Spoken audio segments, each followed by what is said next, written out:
కాత్యాయని దేవి యొక్క ఆరాధన చేసిన వాళ్ళకి, కాత్యాయని వ్రతం చేసిన వాళ్ళకి జాతకంలో ఎటువంటి దుష్ఫలితములు ఉండనివ్వండి, ఎవరడ్డు రానివ్వండి, ఆ తల్లి యొక్క నయనాంబుధార అంటారు శంకర భగవత్పాదులు.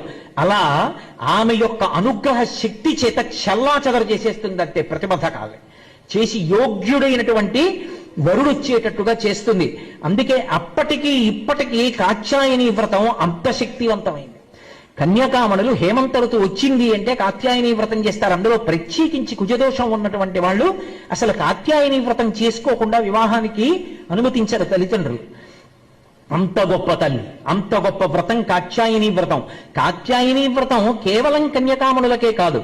కన్య అన్న మాటకు అర్థం ఏమిటంటే ఇంకా పెళ్లి కానిది అని. ఆధ్యాత్మిక విద్యయందు అందరం పెళ్లి కాని ఆడపిల్లలమే. మనందరికీ భర్త ఎవడు? పతిం విశ్వస్యాత్మేశ్వర